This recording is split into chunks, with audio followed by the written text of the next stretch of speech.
life.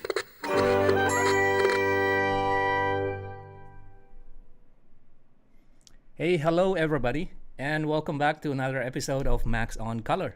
And hope everyone is doing well. How are you, Chad? How are you, Dr. Sasi? I'm fine, and how are you? I'm doing great, buddy. Thanks. And I'm really looking forward for today's session. So are you feeling pumped out yet? Because just to how do you call it? Just to reveal the card. Today's session is very special because we are joined by our friend, a profound image scientist and senior colorist, Cullen Kelly. So let us welcome Cullen Kelly. Hi. Hey, Cullen. Hey, guys. What's going on? Welcome to the show, man. Thank you very much. It's really, I'm really happy to have you in the show. This is way more fun to have like a group of us and to be talking with you guys. I can't tell you how weird it is to be standing alone in a room yelling at your camera all day, which is like a lot of what I do these days. Much more fun to be with you guys. We know that so well. Yes. So just to do an introductions that doesn't really need to be done. Cullen Kelly is a image scientist and also a colorist based in Los Angeles, California, right, Cullen? That's right. And Cullen also has a very excellent series of color grading tutorial on his YouTube channel called The Grade School. So if you want to, enrich yourself about all the color grading related knowledge, feel free to visit Cullen on his YouTube channel. I think let me share his channel, as you can see in the screen right now. So yeah, he has plenty of like a very informative YouTube channel, YouTube sessions called The Grade School, which talk and cover a lot of like topics color grading related. And if you would like to, you can also visit Cullen Kelly on his website, cullenkellycolor.com. And what's nice there, if you are like if you are new to color grading, or if you really want to, relearn about the foundations of color grading, Cullen has like a very excellent book. It's called The Colorist 10 Commandments. And that is like really the mantra that I am operating nowadays, and it's really fantastic. And if you're new to color grading, and if you want to start in the very good start, Cullen also has like very nice grading kit that you can get from his website, and that is simply just by following the link, Get My Color Grading and Look Designer Starter Kit. I think you offered some nice DCTLs and exposure chart, and also some very interesting film LUT as well, right, Cullen? That's exactly right. Yeah, that's exactly right. Could you talk about it a little bit? Yeah. So in that starter kit, there are a number of things that I feel like we keep adding to it. A lot of things that you don't know exactly what I'm talking about or why that might be useful right now. I think you will by the time we're done talking today. But a couple of the things in that kit are my exposure chart, DCTL, which just generates a step chart of exposure patches. Tone curve you happen to be grading. It's really useful for everything preserving mid-gray, one of my favorite topics that maybe we'll get today, all the way up to like asking questions such as after I add my creative contrast curve, how many discrete steps of dynamic range am I preserving in my output versus at what point of those things blending together. So for example, you might find after you get 6 stops above middle gray, you can no longer discern between 6 and 7 stops above middle gray. All of which is like fair play, but it's useful to have that context. What is my creative treatment of my image doing to my dynamic range and to my ability to perceive tonality? There's also my mid-grade cheat sheet, which is another way of just sort of tracking, where should the camera manufacturer, where should my middle gray be when I'm grading before I actually get into shot level. There's a really great Kodak 23 scene referred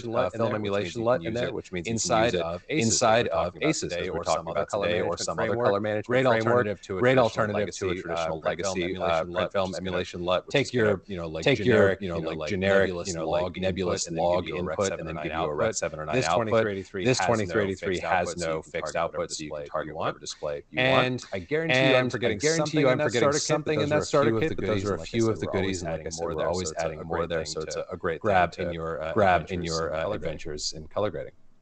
That's fantastic. And don't forget about the 10 Commandments, Colorist 10 Commandments ebook on Cullen website as well. Absolutely. So we have some comment in the chat, Cullen, and it seems like we have a technical problem from your feed. Stefan is mentioning that your feed is echoing. Is that correct? Could you try to say something, Cullen? Yeah. So testing. 1, 2, 3.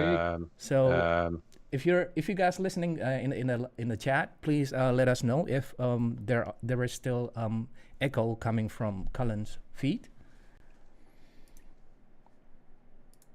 Yeah, that's interesting. It should be. That is interesting. Because really. It's always like this. Yeah, it's always something, man. It's always I'm coming in. I've got my mic here, and then I'm only hearing you guys. Max, just say something for me real quick. Make sure I'm not. Hello. This is Max speaking. Yeah, you guys are all. Yeah, my voice and your voice. My voice and your voice is only coming through my headphones. Shouldn't be creating an echo. On my mic. Yeah, I'm not getting an echo on my end. Okay, but maybe we can cross our fingers. What about you, Dr. Sassy? Test 1, 2, 3, 4. No. Okay.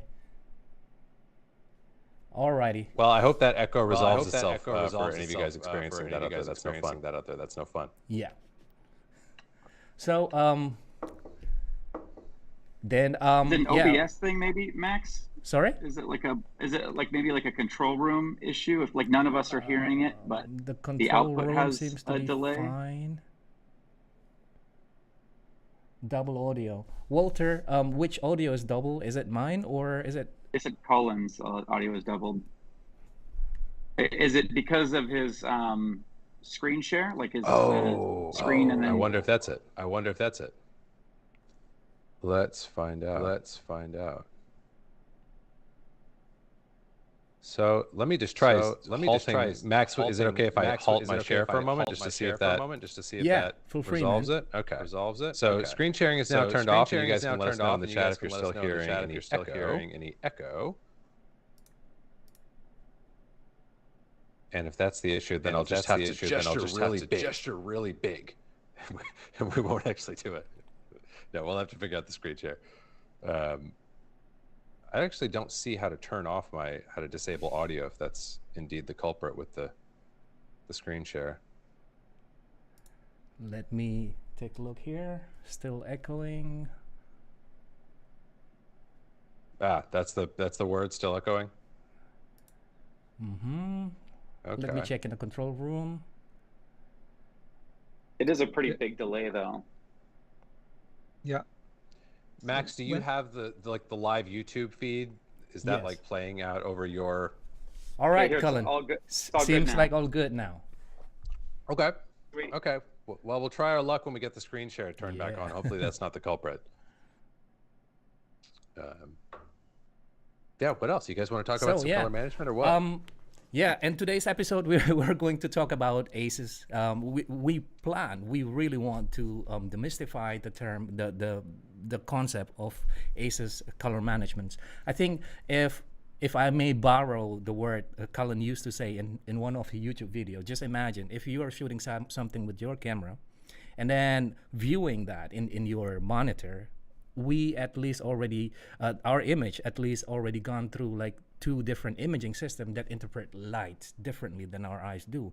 So just imagine if you're working with a lot of pieces, which is like recorded with a lot of different camera, how do you guarantee consistency? And I hope this type of questions will be able to be answered and demystified in today's sessions. And without further ado, I would like to pass on the baton to you, Cullen. And Cullen, the floor is yours. Thank you very much. Boy, am I excited to chat about this with you guys. So we're going to start big picture, guys. I'm not going to be showing you anything inside of Resolve or looking at ACES nodes or anything quite yet, because one of the first things that I think trips up a lot of us, I know it tripped up me when I first began learning color management and ACES, is we're immediately looking for like, okay, what knobs do I need to turn? What's the proper setting? What's the proper menuing that I need to drill through? What are all the details that I need to get right? Details are really, really hard to nail. There's a million details in pretty much any aspect of what any of us do in post. I don't care if you're a colorist or a visual effects artist. The details are virtually endless. And I'll give you guys this analogy.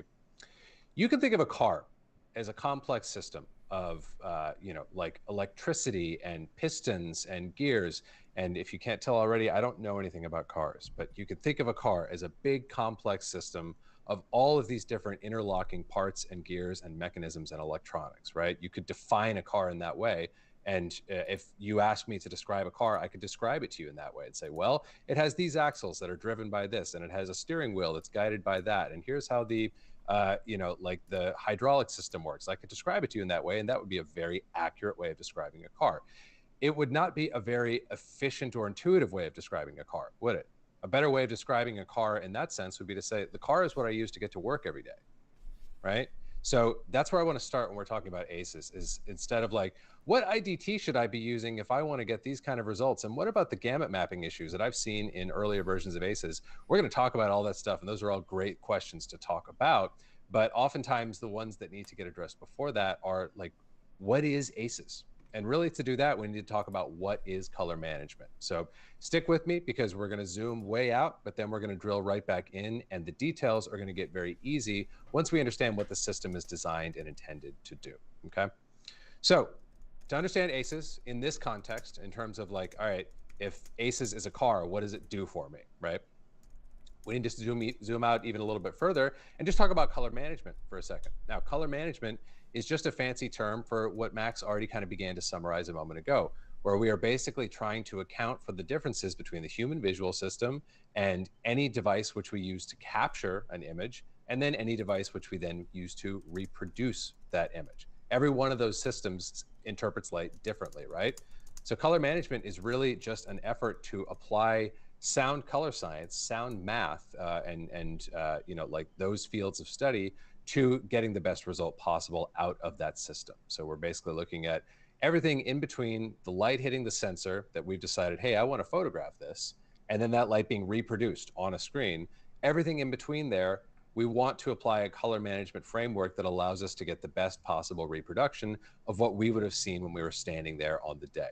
And that's just talking about that baseline of technical reproduction. Of course, when we get into the realm of color grading, into the way that I make my living when I'm not hanging out here with you guys and talking to a camera alone in a room, or in this case with a couple of my buddies sharing the stage on Zoom with me, the other part of my craft is that I start from that framework of like, okay, I need a neutral, accurate reproduction, and then I do my thing that I'm actually paid for. We're going to actually creatively manipulate the image. But creative manipulation is almost impossible to efficiently undertake if you don't have that baseline of a sound technical transformation from essentially what the camera saw to what our display can reproduce, okay? So let's get straight on how color management does this. And to do that, we're gonna take a little bit of a look at the human visual system, okay? So if we think about human vision for a moment, human vision is what scientists call a phenomenological experience, right?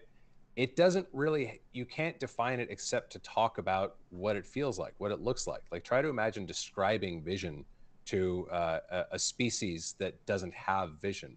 Vision is a very, very subjective way that we are perceiving a very narrow band of the overall electromagnetic spectrum. And when I talk about the electromagnetic spectrum, I'm talking about X-rays, gamma rays, microwave rays, radio waves, literally any energy that travels in waves, that's going to fall somewhere along the electromagnetic spectrum. Our vision, what we call seeing, what we call looking, is simply our response, our sensory response to a very narrow band of that overall electromagnetic spectrum, okay? So if we sort of think about that for a moment, that means that there's a red that if we go below, like if you think about Roy G. Biv, did you guys ever do Roy G. Biv in primary school or high school? I remember that I did, and Roy G. Biv was just a shorthand for the visible spectrum: red, orange, yellow, green, blue, indigo, violet, right? And you guys probably have also heard the terms infrared or ultraviolet, right? Can we see infrared light? No. Can we see ultraviolet light? No. But we damn sure know they exist, right? Especially in the case of ultraviolet light. So those are great examples of the edge of what we could think of as the gamut of our vision, right? Outside, there's a point when you go below. There we go, doctor. That's exactly right. Exactly it. So there's a point when we go below red in terms of its frequency on the electromagnetic spectrum. We no longer see that as light. And it's probably a good thing. Our whole visual system is tuned towards stuff that we need to see, towards stuff that's going to help us stay alive or stay fed or avoid predators, whatever we're looking to do in terms of our evolution. So below red, there's a point where we're no longer going to perceive light or have a visual experience. Above violet, there's a point where we're no longer going to see. We're no longer going to have a visual experience. So that the first sort of like bullet point that I want us to nail in all of this exploration of electromagnetic spectrum and human vision is that is sort of the foundational gamut that we can think of. And I'm using that term very loosely, but gamut just meaning like a boundary around a thing. That's the edge or the boundary surrounding our human vision. Outside of it, there is no vision, right? So let's take that as the foundation. The first imaging device that we have to be aware of when we're talking about color management is our visual system, right? Our visual system is very complex and there's a lot of pieces, but we've just come up with a decent foundational definition for how that visual system works. So we can sort of like tighten that definition just a little bit by saying, okay, our visual system has like a sort of maximum of red, green, and blue that it can perceive before it no longer perceives color or light at all, right? So we've got these big corners of, if anyone's seen like a CIE horseshoe diagram before, and you see the effective gamut of Rec 709 or these other color spaces get drawn, you are absolutely crushing it with these visuals, doctor. I can't believe you've got all these handy. It's amazing. That's exactly it. So you've got that CIE horseshoe, which, by the way, describes this exact gamut that I'm talking about, the gamut of our visual system. And you see that triangle drawn within it that describes, all right, that's all good and well that you, human being, can see all of those different colors. Here are the maximum red, green, and blue that this capture or reproduction device is capable of rendering or capturing, okay? So that's the first thing that we can understand about color management. This goes all the way back to 1931. If you guys have heard the term CIE 1931, that actually refers to the year 1931, when a bunch of really smart French scientists first figured out how we can relate the sensitivities of measurement or reproduction device X with the sensitivities of human vision. Okay, so that's what you're actually looking at. When you look at that CIE horseshoe, you're looking at a description of how a particular device's sensitivity or reproduction capabilities relate to our visual system. Does that make sense? I know that's a lot, but if we can just get the broad strokes there, we don't have to understand all the details, but we need to understand the, sorry, go ahead there, Max. No, totally. That makes a lot of sense what you're just saying, Cullen. Good deal. Yeah. So that's the foundation that everything else rests on with color management, is that we have a way of correlating, of corresponding what we see and what a device sees or what that device reproduces. That's the fundamental ground truth that all other color management is built on. And we think about color management today as like a rather modern thing. I don't know how many of you guys out there are colorists or are working in other areas of production or post, but I know for me, when I began as a colorist, there was no talk of color management. I was shown, hey, here's your lift, gamma, and gain. Here's the image. Go to town. Make it look better than what the client gave you. I worked that way for a long time. And then when ACES began to come about as the first major color management framework, and we're going to go back to that in a couple minutes here, I was immediately smitten with it and just intuitively felt like, okay, there's something here. I really need to understand this. So because color management in the realm of digital color grading is so new, and because digital color grading itself is quite new, if we look at the history of motion imaging, we tend to think of color management as a new thing. Color management's actually not a new thing. Color management has existed for as long as motion image capture and reproduction has existed. So let's start from the beginning because it gets easier to understand it. Put it this way, it's easier to understand a bicycle than it is to understand a car, right? Both vehicles to get us from point A to point B. And if we can understand the bicycle, we can probably understand the complexities of a car a little bit better. The first color management framework, the first color management systems were designed by film engineers, right? They engineered these organic substances to have the desired response, both in the film negative and then on the positive side when we were printing, such that through the net of that system, what that negative saw when it was exposed to the scene, all the way through to what that print reproduces when we blast light through it and bounce it off of a screen, that has a meaningful relationship to what we would have seen if we were standing there on the day, right? Now, don't ask me how to do that. I have no idea how to do that. You can ask one of my heroes, Dr. Mitch Bogdanovich. If you want to know the organic chemistry involved in making substances do what we want, it's not for the faint of heart. And while I'm there, you won't find a bigger film lover out there than me. I'm not mad that we're no longer mastering images in that way, because it's really hard. And even when you get it perfect, there's no such thing as getting it perfect because it's an organic medium. But that's the first image reproduction system. You have a log state image captured on a negative, and then it gets run through a print that essentially increases contrast and increases your colorfulness. And through the net of it, you're getting meaningful reproduction of your image. So that's sort of like our foundational color management framework. That came about very early on. Like the first movies, they were made relying on some such framework, because if we didn't have that, you could never have seen A Trip to the Moon, one of my favorite movies. Or oh wow, I'll do it that way. But my hands never come into frame when I'm doing these. Now videos, I finally see. Now I finally know what tattoo you have there, man. I was wondering about that. That's what it is, man.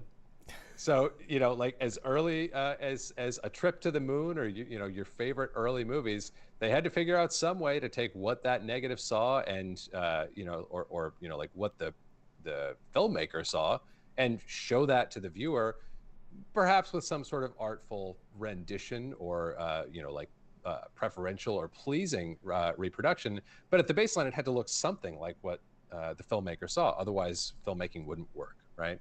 So that happened like a century ago, more than a century at this point. And there were steady improvements in that framework, but that framework itself really didn't change for the duration of photochemical filmmaking, which takes us all the way up until the last 20 years or so, when digital intermediate came about. And we started to say, oh, well, what if we took this photochemically acquired material and we scanned it and we digitized it, and then we manipulate it digitally inside of the box, and then we print it back out to film. That's kind of interesting. Maybe that affords us some new creative opportunities. And then we said, oh, what if we never left? What if as soon as we stayed in there, what if as soon as we scanned that photochemical material, what if we just stayed in that box from that point forward? That's kind of interesting. Maybe we can save on the cost of that physical medium, the variability of that physical medium, the cost of shipping that physical medium. That's kind of interesting too. And then at some point, someone said, would it be possible to make a camera that could do the things that this photochemical medium has been essentially trained and sculpted over the last century to do really well for us? Could we do that in a digital realm? And obviously, it's taken some time to silence the naysayers, but I think we can all agree, hopefully, in 2022, that it is at least possible, if not as easy as it ought to be, to do exactly that. To say, hey, I'm going to end-to-end capture, manipulate, and reproduce an image using nothing but electronic means, and I'm going to get a really, really compelling image out of that system, just as compelling as I might have once gotten out of a photochemical system. Hopefully, we can all agree that that's at least possible, if not inevitable or incredibly easy. Okay, so around this time, around the time of digital intermediate maturing and sort of becoming more of just high-end digital color grading, which again, for context, guys, it's so recent. Like we're talking about 2008, 2009, 2010, when we're starting for the first time to really move away from, okay, well, we may have this digital image, but this digital image started as film and it will again be film. That was like the operating mentality of the first generation of digital intermediate. So while they were using a form of digital color management, it was really just in the interest of knowing what the image was going to look like when it was printed back out. So the first generation of LUTs, print film emulation LUTs, as we call them today, and as we're all so fond of now, those were actually not creative instruments. Those were a way of the artist making a contextual decision to see like, okay, when I trim this point of green in this image, what's that actually going to look like when it gets printed, right? That was what those print film emulation LUTs were designed for at the time. So while that was indeed a sort of proto form of digital color management, it was really just a way of modeling the photochemical color management to which that image was ultimately going to be subjected, okay? Somewhere around there, a bunch of really smart people at the Academy started to look at the uptick in high-end, professional cinema cameras that were coming out, started to look at the fact that, wow, a lot of these movies seem to not be printing back out, but in fact finishing digitally. They're going all the way through. And they said, okay, we're going to be in trouble fast here. We need standards. It's not enough to have a digital camera with super high dynamic range that has a big fat color gamut capable of capturing all the nuance and expressiveness that we see out there in the physical world. We actually need to be able to tell color grading software and operators and artists what to do with that image, right?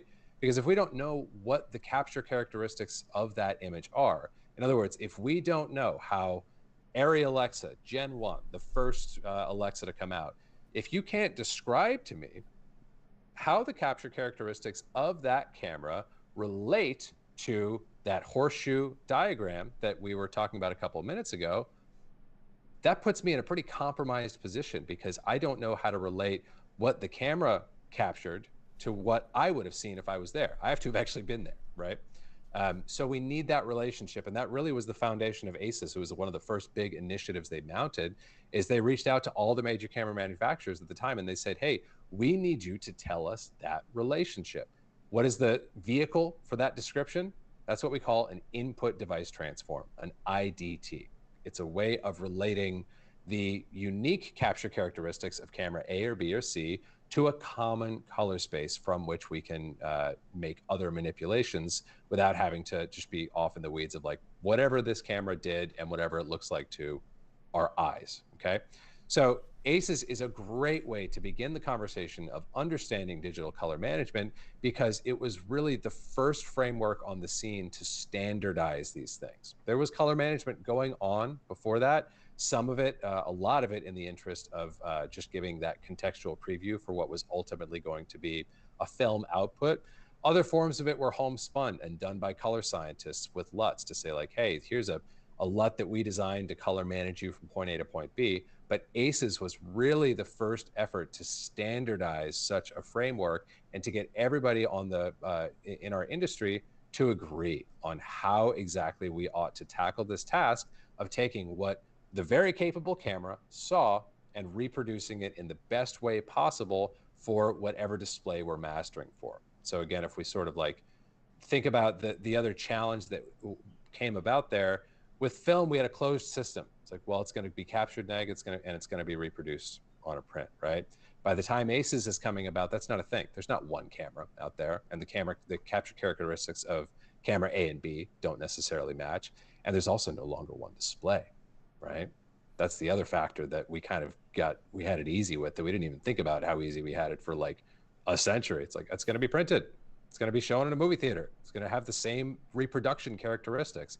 How many screens do we have to deal with now? It's a completely different world. This is the other thing that absolutely necessitates color management in the era that we're in today. So that's sort of like the need that arose that ACES stepped in to address, and it has continued to evolve from there. But that's sort of your big history lesson on color management and how ACES came into the mix. And this is going to give us that foundational understanding of like, all right, that car may have some interesting systems in there that we can seek to better understand, and we can seek to become better drivers of that car. But we now understand, oh, cool, that car can take me to work. And before, I had to walk to work and I was late every day.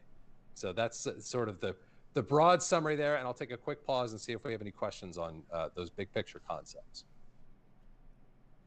Wow, I never heard like the history summarized this well before.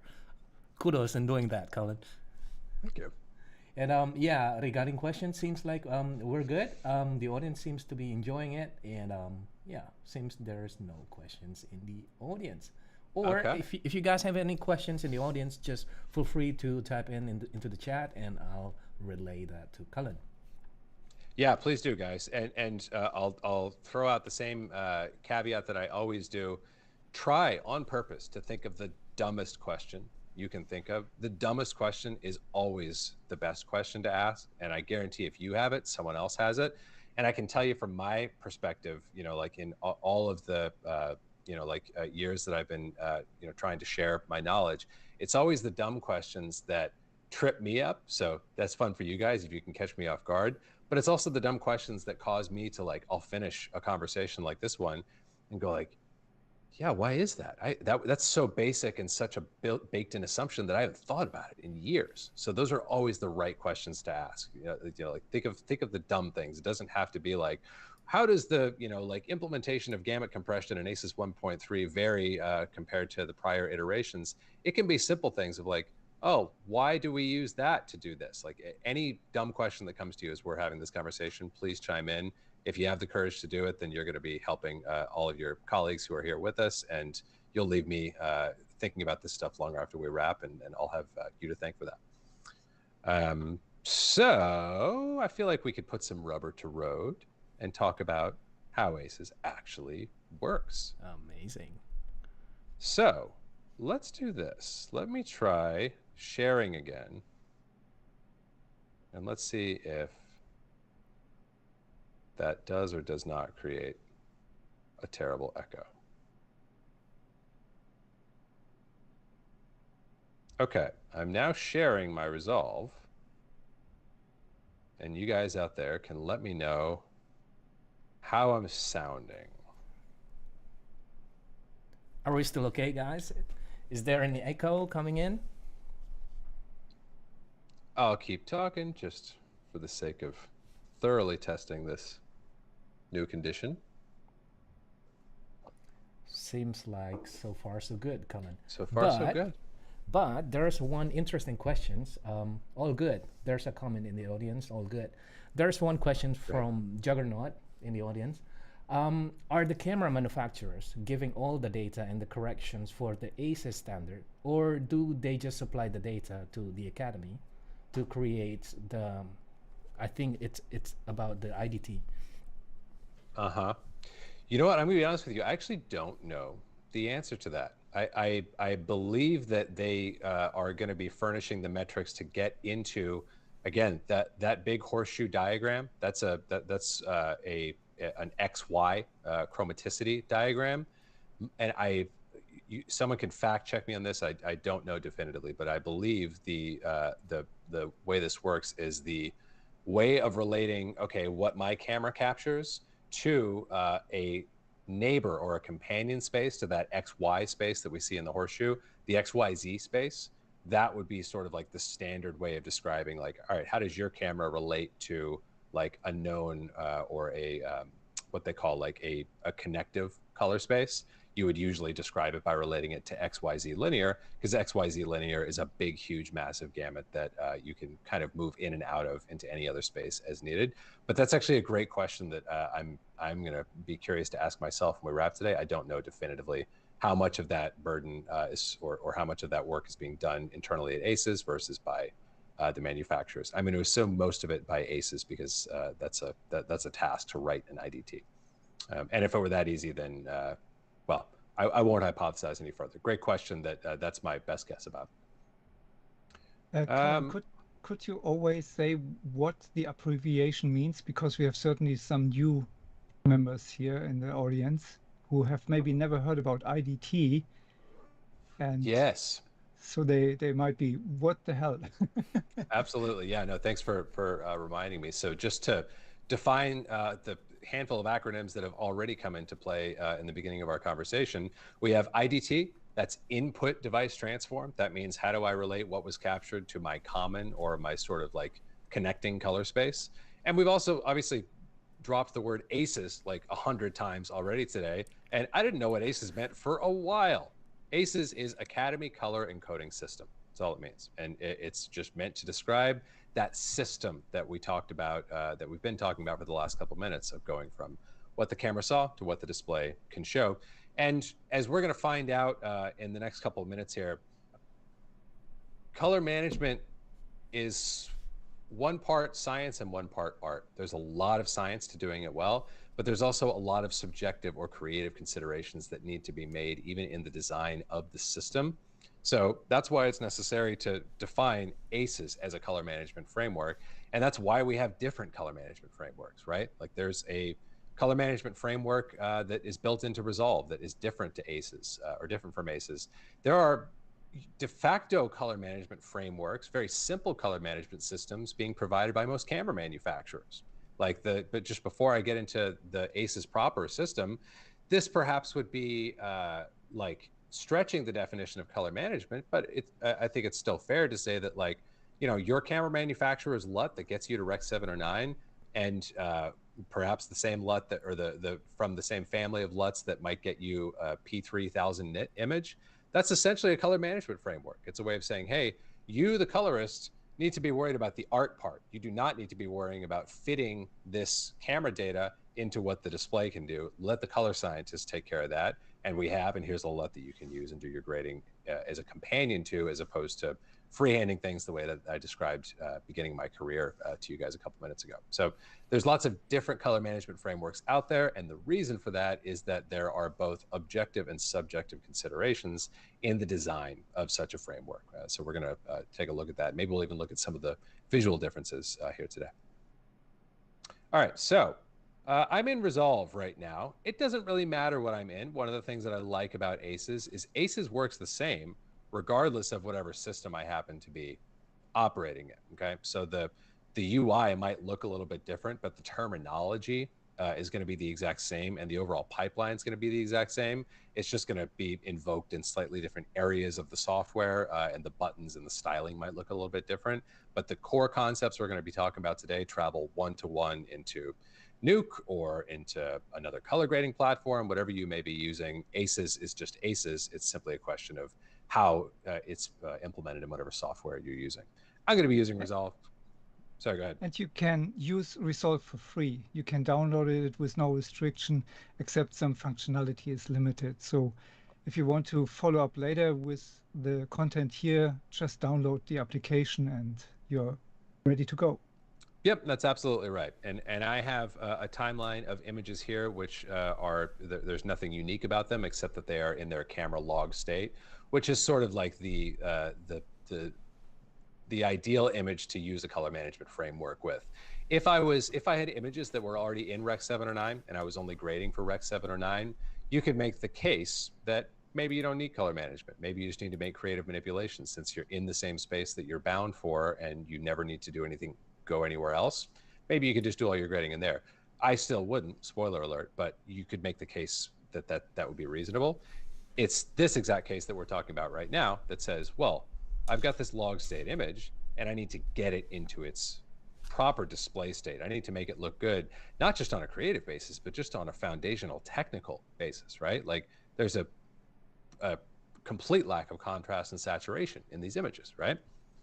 And just to, you know, sort of like tease things out before we actually look at ACES, I'll just give you guys, let me reset this grade over here as well. I'll give you guys the visual sort of example of what I talked about earlier. The way that I was taught to grade when I began grading, and I was learning from, at the time, skilled people who were essentially telecine operators. They were color correctors. I don't use that term pejoratively. That's just the background that they came from, of taking a video image and messing with it a little bit before it went back out as a video image, right? That was the world they came from. So as a result, they used the tools that are native to that world, and those were the tools that they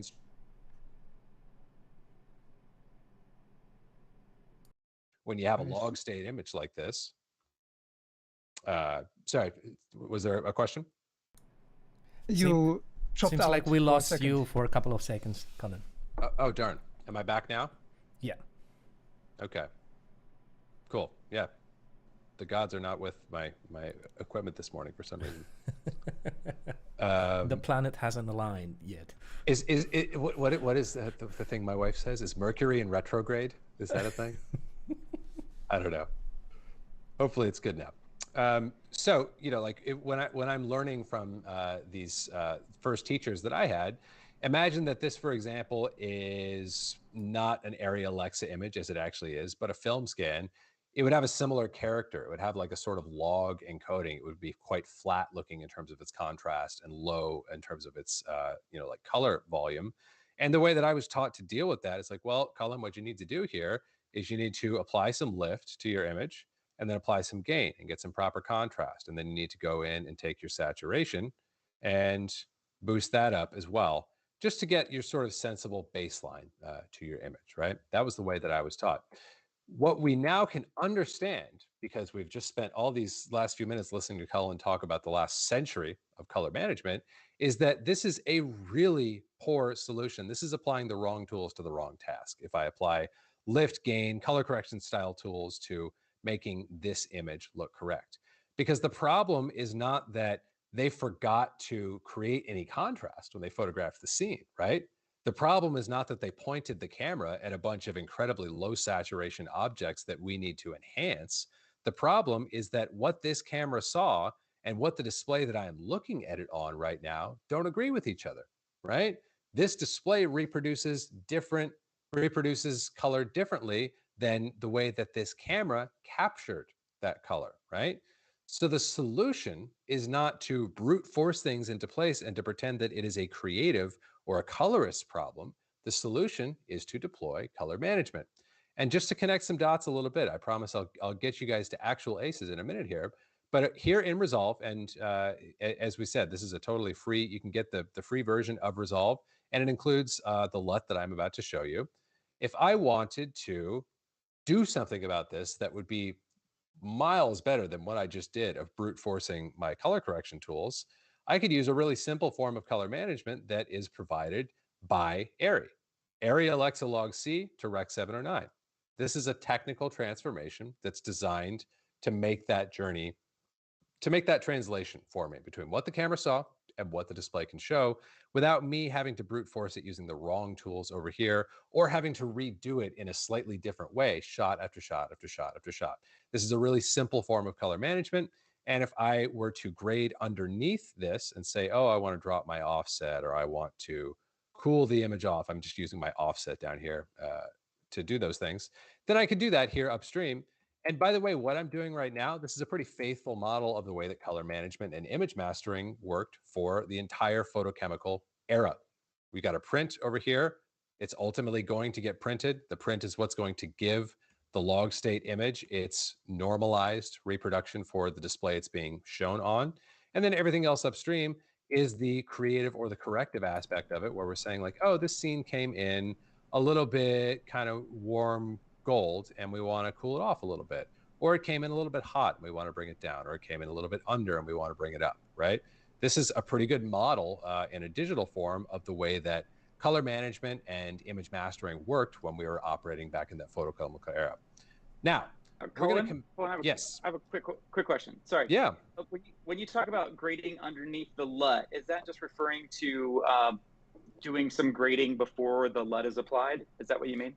Yeah, thank you for asking that. That's exactly what I mean. And, again, we can relate that to the photochemical era when color timers, who were our predecessors as colorists, those of us who are in that trade today, color timers who were responsible for this task in the photochemical era, they had no choice but to grade what I'm describing as underneath the LUT or the viewing transform. They could only apply their printer lights before the light was received by the print that was being struck. They couldn't manipulate the print once it was struck. They could only manipulate what was being sent to the print, if that makes sense. And that turns out is a very good way to operate on an image, because this is something else we can talk about a little bit today or in a future conversation. The same adjustment that I just made right here is going to have very different results depending on which side of this display transform that I am operating on. So if instead I were to operate on top of, to keep that language consistent, or downstream of, or to the right of, or after my viewing transform, I would get very different visual results because my image is in a very different visual state. And in general, I'm going to find my controls more brittle. I'm going to find I have less room to move, and things are going to feel less intuitive, because when I'm in this state over here, when my image is in its original log state, that's much closer to the state of that's much closer to the way that we perceive images with our actual visual system. So generally speaking, this is the space we want to grade in, and we really don't want to grade after the image has been transformed into its display state. But yes, that's what I mean when I say underneath. And I'm glad we took this little detour here just to look at a really, really simple form of color management, because this, again, is going to help us understand ACES a bit better. ACES is similar to what we're looking at right here, but ACES introduces one more ingredient into the mix. ACES says we are going to, like the core sort of like premise of ACES is we are actually going to have a color management framework that is not built on a single transform, as we see here, as was the case with photochemical image mastering.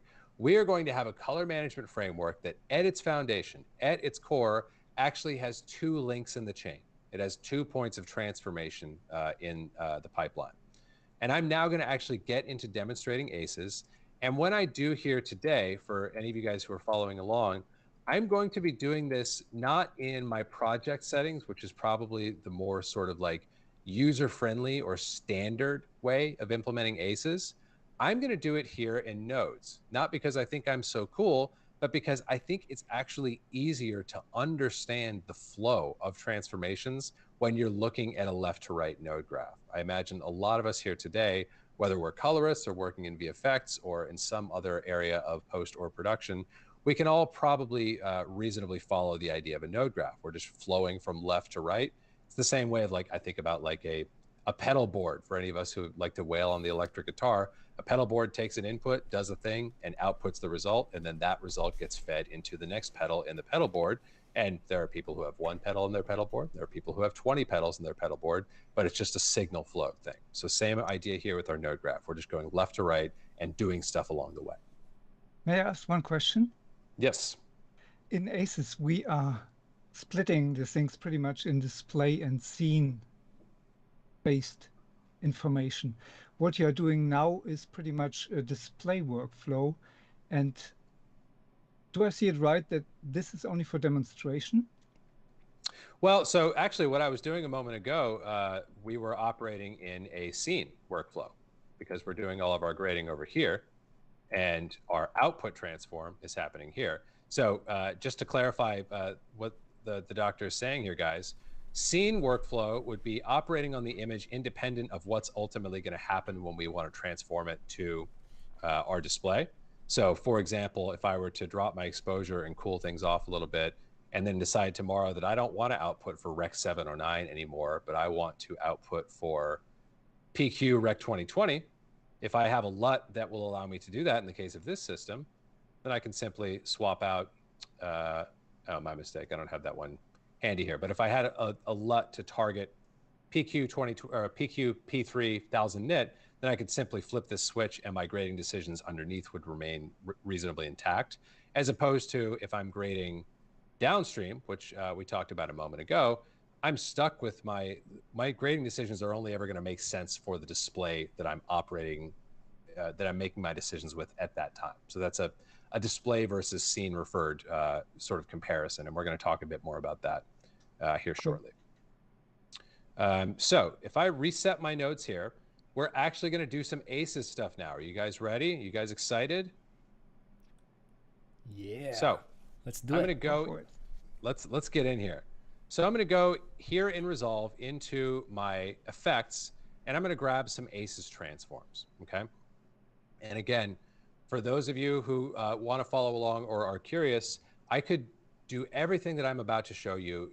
I could do a one-to-one version of this using my project settings and setting up my ACES color management in the project settings, which is sort of like the first stop. You know, if you watch me talk about this in my color management conversations with Blackmagic, that's what I'm going to tell you to do. That's where I'm going to tell you to start, because that's sort of like the recommended baseline way to set things up. And there's a case to be made for doing things that way. But for us today, who actually want to understand what's happening in ACES, how we're flowing from capture state to reproduction state, I think this visual is too good to pass up. Okay, so we're going to do. Just to be clear, that both of those nodes are just like flat, like ungraded, uncorrected copies of each other, correct? That's exactly right. So currently, okay, we have nothing at all happening to this image.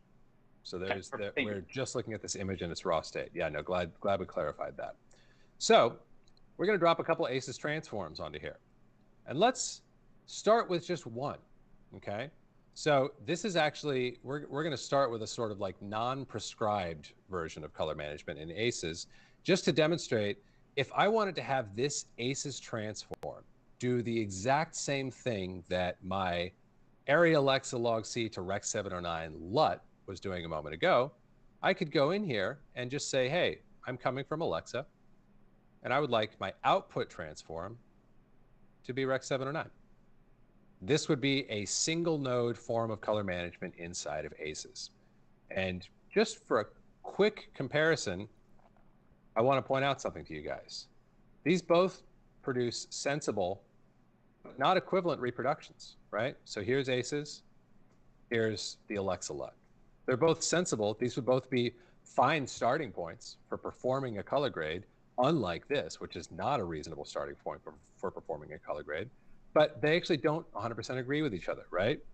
This is something that I mentioned a moment ago, and we'll probably return to a couple times today. This is simply due to the subjective nature of creating these display transforms, because this camera saw more than my display can show. And that's going to be true pretty much across the board. I don't care how HDR your HDR image is. If you're working with a prosumer or certainly a professional camera, it will have captured more data than your display can show. And that's actually a desirable condition for reasons that we can talk about later. But because of that, there's no single solution to, I'll give you guys my favorite analogy. Some of y'all may have heard it before if you've hung out with me for literally more than 5 minutes in any of the places where I talk about this stuff. Saying, I want you to take Arri Alexa log C, Arri wide gamut, which is what we're starting with here, and telling me, I want you to transform that into Rec. 709, even though that's the foundation of our color management. That's what we're basing our whole conversation on today, is the fact that that is possible to do in a sound, scientific way. At the same time, if you tell me that's what you want to do, that is the equivalent of telling me, I would like you to take that 10 pounds of dirt over there and place it into this 5-pound sack. Can't do it. There's more dirt than volume in the sack, right? All that's left is to be sensible about what dirt we put into the sack in what way, to probably belabor that metaphor for more than it's worth.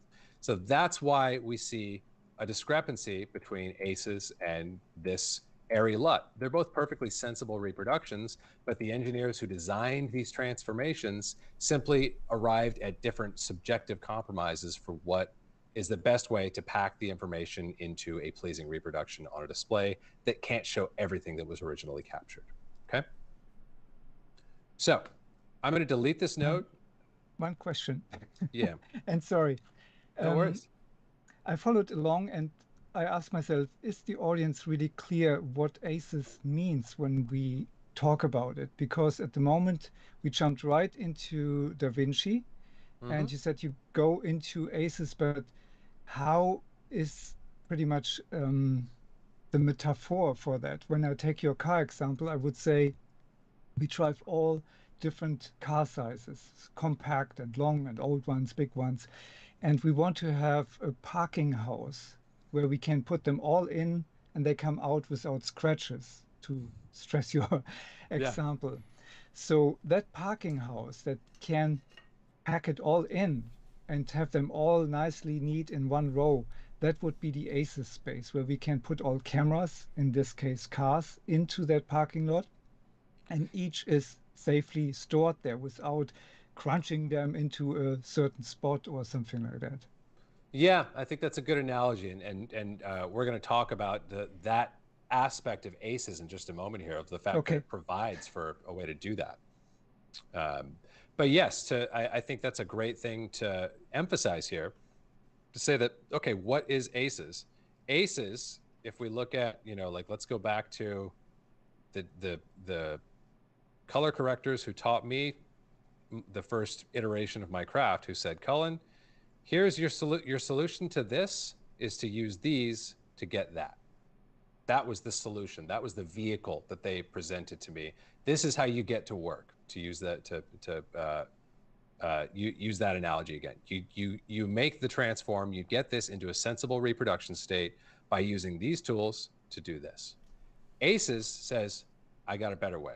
Instead of using these to get that, you use this to get that. There's sound or color science behind this. There are things being done inside of this transform that I cannot replicate using these tools. And here's the other nifty thing, guys, that I'll just tee up before we continue talking about the framework itself. If I do nothing else, if I just take this one transform that I've built here in ACES, bear with me for a second, I'm just going to turn this off, and I'm going to place it at a point inside of my DaVinci Resolve world where it is being applied to every single image in my timeline at once. If you imagine the example that I just looked at a moment ago of saying, well, when you arrive at the shot, you use your hands and your eyes to make the image look reasonable, okay? I have to do that on every shot, right? What I've just done, simply by iterating, by applying it in a place where every image will receive it, I've done that for all 14 shots in this timeline. And it doesn't matter if I have 14 shots or 1400, it takes me the amount of time it takes me to apply this transform to a node when I'm using ACES versus when you are in a display referred model or a color correction model like I was just showing a moment ago, where you're using your hands and your eyes shot after shot after shot. That scales with the length of your timeline. So it's phenomenally inefficient and it yields an inferior visual result.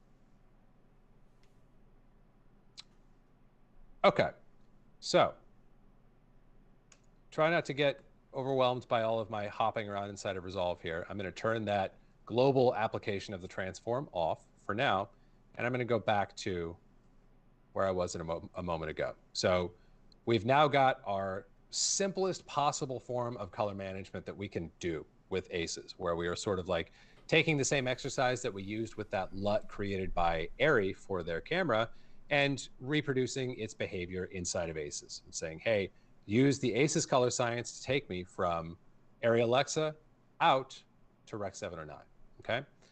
And if I wanted to, I could now simply do all of my grading. As long as I'm off to the left, I'm working what's called scene referred, meaning that I am literally referring to the scene as opposed to being tethered to a display referred. So I can do all of my grading off over here, and I'm netting some of the key benefits of a color management framework, right? I've got an automated system for targeting my display. I'm not having to arrive at this solution time and time and time again and having to be perfect with my hands and eyes and consistent with my hands and eyes again and again and again. I just deploy this once and I can be confident in the color science, and I can do all of my grading over here in a pretty intuitive scene space. That would be kind of the baseline there. But let's add another ingredient into the mix. Let's say that I arrive at some preset of, I'm just going to quickly spin something up that doesn't really matter what I'm doing here as much as its results matter, okay? Let's say that I arrive at some sort of combination of adjustments that I find to be really, really pleasing, that I'm like, man, I feel like I'm going to end up wanting to use this on more than one shot because I just really like what it's doing to my image, okay? And this is a very fast version of that, but let's just say that I love this and I'm going to call this my look, okay?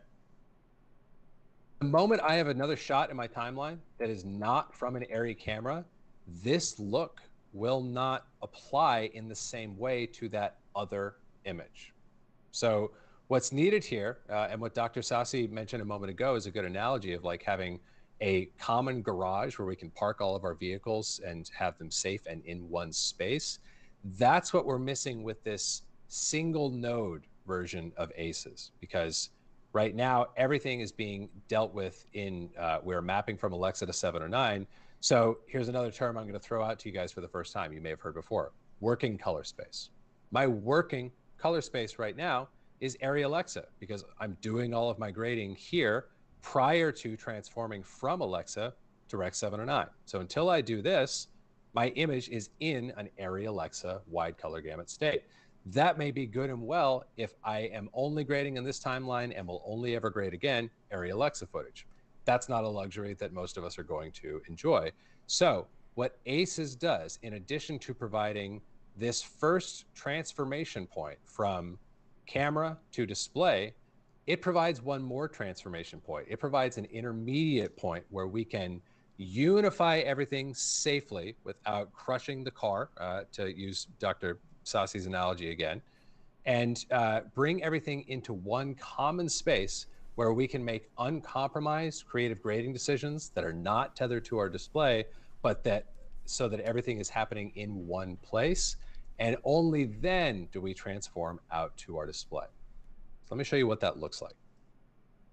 So I'm going to delete this, and I'm going to start to label things here as we go along. So what I've just done, by the way, what ACES calls this transformation that I've just created is an ODT, an output device transform. Okay? So we now need to add another ingredient into the mix. We're going to create an IDT, an input device transform. And this won't make perfect sense until I build out the entire pipeline, but bear with me. I'm going to label this IDT. Input is going to be Alexa, and my output on this big, long, intimidating list of different color spaces, my output is going to be ACEScct. CC in that ACEScct stands for color correction. This is the color space that ACES designed for us to do our color grading inside of. So I'm going into ACEScct, and then to get a sensible image, I need to go back over to my ODT and say, hey, I'm actually not in Alexa anymore. This is a lie. This is incorrect because I'm already moved in node number 1 here from Alexa to ACEScct, okay? So here in my ODT, I no longer want to specify Alexa as my input, but ACEScct, okay? Now, another thing to look at, like to get clear on right at the outset, what I've just done here, I've got a comparison that we can make right now to where we were a moment ago, where we were doing this all in one node. Let's compare. Identical. I'm flipping in between the two right now. No visual change whatsoever. It's an identical result. However, that does not mean that it's the same to implement one or the other. This system now provides for us to do all of our grading here, in between IDT and ODT. And what does that do for us? Well, that means that it doesn't matter what I shot. All that matters about what I shot is how much data was captured, but whether I captured A cam Alexa, B cam Sony, C cam Red, before I do any grading, they are all going to be moved into this unified ACEScct grading space, okay? That means that everything from the way my controls feel and respond in my hands to the way that my looks apply themselves when I drop them on, like that look node that I created a moment ago, those things are all going to agree with each other. They're all going to line up right out of the box without me having to noodle with things nearly as much as if I were doing these things by eye and by hand. So that's why we have this slightly more complex two-transformation system in ACES and virtually any other modern color management framework, is so that in addition to going from what the camera saw to what the display can reproduce, we have a step in the middle where we've moved everything into a unified space prior to it being output into a display space, which allows us to grade everything in one unified environment. We can develop looks for that. And you broke up again. Looks for that environment would be maybe the rest of the sentence. Okay, gotcha. Yeah. So we can, and you can hear me now, right? Yeah. Oh, good. Okay, gotcha. Cool. Yeah, so we can develop looks for that environment. We can develop our intuitive connection to our controls within that environment. We can develop, in my case, custom tools and other transforms that operate within that environment and never have to worry about, oh, well, those things worked great on that Alexa job that I just did, but now I'm grading Sony and I have to redo all that work, or I have to account for the difference that I will see between applying it within an Alexa color space versus a Sony color space. None of those things become an issue when you're moving everything into a unified scene space that, again, as Dr. Sasi said a moment ago, one of the advantages of this is we've still got access to all the great big dynamic range and color volume of the original camera negative. It's just that all of the camera negative, regardless of the single or multiple source color spaces that it may have began in, it has all been moved into this unified space. So we as the artist, the colorist, or the filmmaker no longer has to think about the camera this originated from. The grading is going to feel the same, and it's simply going to be limited by how robustly and how thoroughly the camera captured the data that we want to manipulate. So I'm not sitting here telling you, oh, if you shoot it on a 5D, that's the same as shooting it on the new Alexa. That's not true. But what I am telling you is that the response up to the limitation of the original captured image will be the same. The metric, the feeling, all those things will be reasonably well aligned, because this is a 2 transform as opposed to a single transform system. May I interject a little bit? Yes. Based on the history, and you mentioned 2008 when it started and 2014 when it was firstly agreed, the discussion from the camera manufacturers were very split at that time. Red, for example, didn't want to even share their ingredients because that gives pretty much all the secrets away. And what we have now, what you have just shown, is such a huge advantage. We don't have to invent each camera newly. We get the 100% exact data from the camera manufacturers and just flip it on like a music box. We just press a button and we have it. And this is so huge. And I wanted to emphasize this because it might get a little bit lost in the flow of your 2 hours. And this is so huge what we have now. Thank you. You are so right about that. And my favorite terminology when we're having this aspect of the discussion comes from my friend Steve Yedlin, who talks about cameras as data collection devices. Yeah. That's exactly the role that a good camera should play. It should be collecting data faithfully that we then make the artful reproduction of on top of a sound technical reproduction.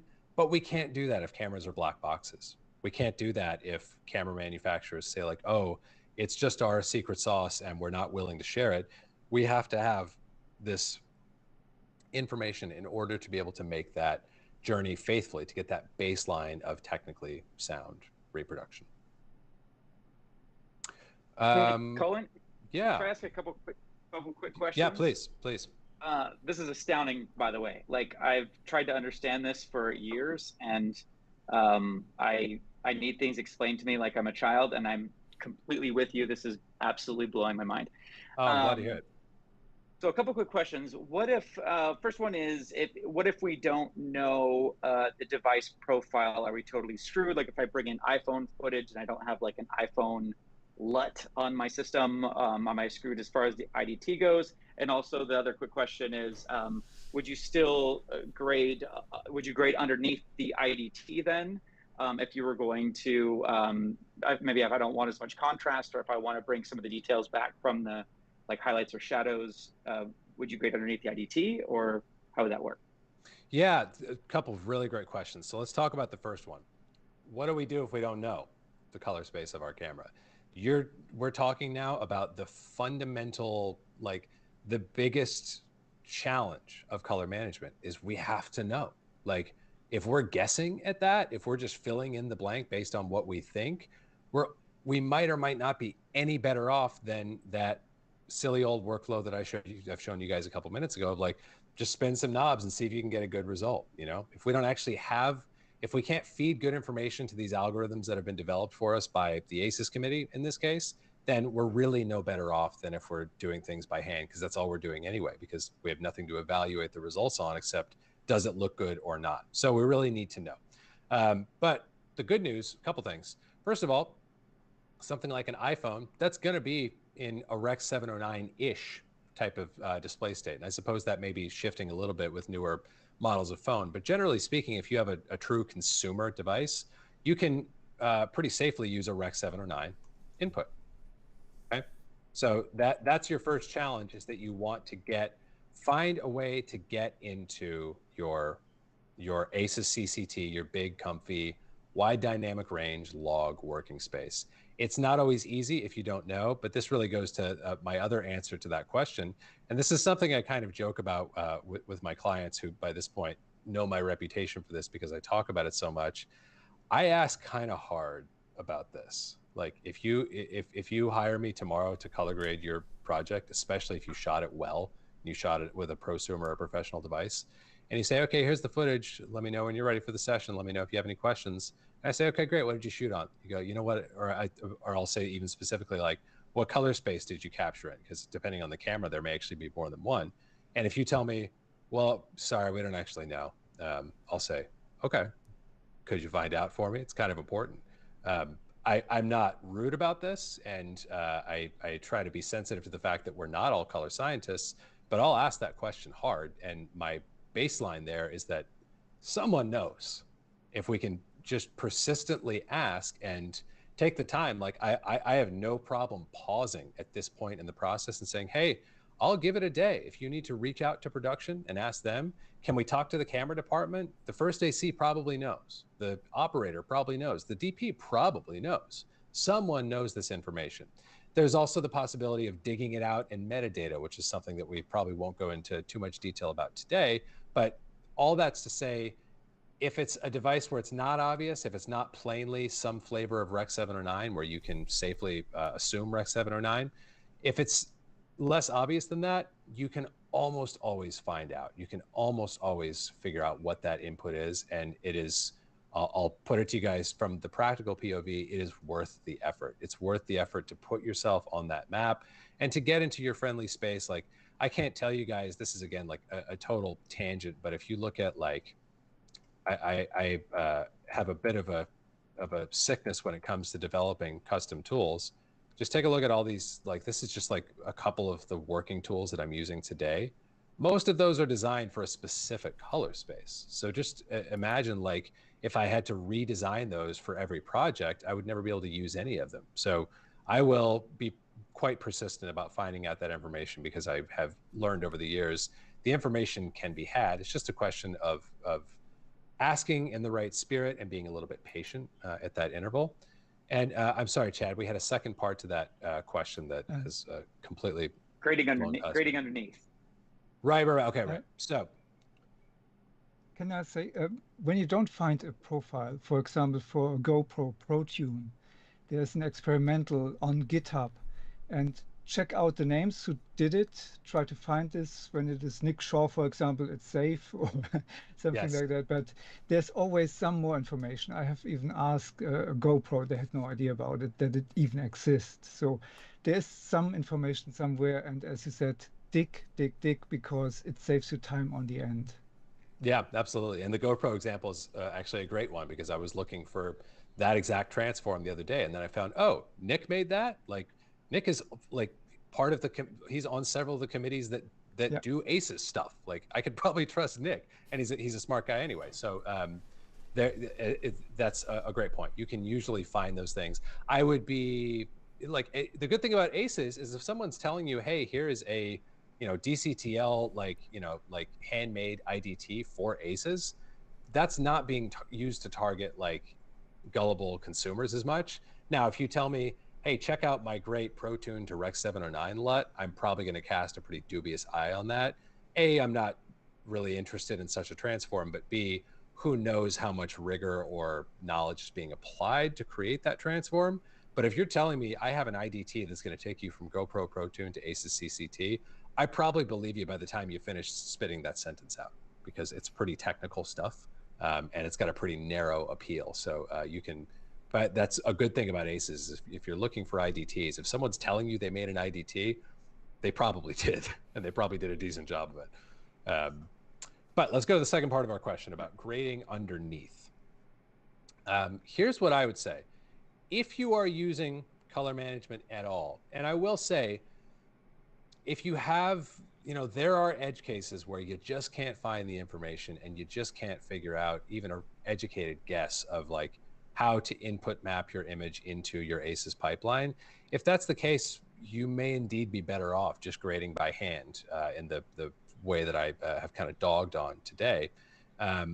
But if you have set up a color management framework, I don't care what that framework is, there's really no advantage to grading here unless you have improperly input mapped the image. There's nothing you're going to have access to here that you won't have access to here unless this is incorrect. Does that make sense? That's even more so the case in ACES 1.3 as I'm using today, where there is a new algorithm in place that's designed to really maintain and even better recover all of the original color information, even of a very large source color gamut. So that's a good rule of thumb, is if you're doing this correctly, you will have no greater access to image data here than you do here. The only difference is that you will probably have you'll have a more consistent and intuitive operating space. Like if this was indeed a piece of iPhone footage, trust me when I tell you, you don't want to grade that in its gamma display state. That's no fun. You'd much rather grade it, even if it's fairly brittle and you can't throw it around and push it 5 stops and do all the things you might do to some other camera. You're still going to have a better intuitive response and be able to get your results with cleaner and less steps by operating on the image here than as opposed to here. That was kind of a long answer, but that hopefully is helpful. We have other questions out there? Yeah. Is it a good time for a question from the audience, Cullen? Yes. Yeah. No. We could. I think it's a great time to take a couple of those. Yeah. Awesome. There are like 2 different questions in the chat. The first one probably related to another flavor of ACES, like ACEScg. How is it looks like if you want to work within ACES workflow, but you operate within 2 different software? For example, if you are creating like some 3D scenes from a 3D renderer, and you work with ACES inside that 3D package, and then you want to color grade that in ACES workflow. Yes, that's a great thing to talk about. And really one of the other core benefits of ACES is that it is open source and standardized. So it doesn't just work in DaVinci Resolve. It doesn't just work in, color grading software A, B, and C. It's supported by a huge variety of, like post-production image manipulation software, whether that's for VFX or color or something else. So the workflow becomes actually very simple. Generally speaking, I'm going to be like stepping out of my zone because I'm a colorist and not a visual effects artist. But generally speaking, visual effects artists are going to want to operate on an image in a linear state. And ACES actually has a designated space for doing such manipulations. If I look at my options here, I'll just look at the output transform in this case. I have a couple of options. So the first one that's actually not listed, a bit confusingly in this transform, is the master actual ACES space. So right now we're in a color space called ACEScct, but there actually is a color space that's part of the ACESspec that is just called ACES. It's a bigger color gamut and it has a linear tone curve or a linear response. And 2065.1. Yes, that's right. That is the technical spec for it. Confusingly, here in this transform, it is designated by saying no output transform, okay? So if I were to move from Alexa into ACES 2065.1, ACES linear, this is what that would look like. That's not very useful for image reproduction. It actually can be useful for certain grading operations, but it's very useful for visual effects, right? So whatever the mechanics, whatever sort of software workflow I might work out, the overall exchange would look something like this. You will take your material in either in its original camera state, or you'll get it perhaps from dailies or from a DIT in ACES linear. That's a common way for a visual effects facility or artist to request assets. You'll get it in ACES linear, you'll grade it, or you'll do your work in ACES linear, and you can even work underneath. If I wanted to do a sort of VFX style pipeline here as opposed to a color grading pipeline, all I have to do is set my input transform on this side to no input transform. And you can see once again, identical image reproduction to what I was looking at a moment ago over here, but I'm now grading my effective working space. To go back to that term, it's no longer the log ACEScct space, but ACES linear. So some of my grading controls, if I didn't know I was in that space, might feel a little bit funky. However, this is going to be where a visual effects artist tends to be most comfortable.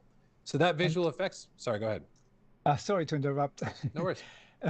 Typically, when you go from 2065, which is that huge parking lot that I described, to CG, then you have maybe one layer only, one level of that parking lot, or a smaller space, to say it in this car analogy. Yeah. And the idea, since ACES 1.3 is to take the big space and compress it into the smaller space. If you don't do it, parts that were in the color space, in the gamut, that are not represented in ZG would be clipped. Clipped means you have no differentiation between the tone values anymore. It's mostly on the left side of the CIA diagram. And Nick Shaw has led pretty much the compression department to implement this. And in his seminar, he describes it as compress it and leave it then there, because that would be the normal step that people do, and not take that compression out again. It's only on the borders, and it should be only applied once, not many times. And it avoids a lot of problems that you have when you take the full space into maybe DaVinci or so, where you have these blue light, red light problems and all of these things. And I go too technical here, and so I stop here, but I wanted to put this in because the question was about VFX, and you said you feel not so comfortable with it, and I wanted to put this in. CG is typically sufficient. If you need a bigger space, you have to compress it, so DaVinci, for example, can work comfortably with it.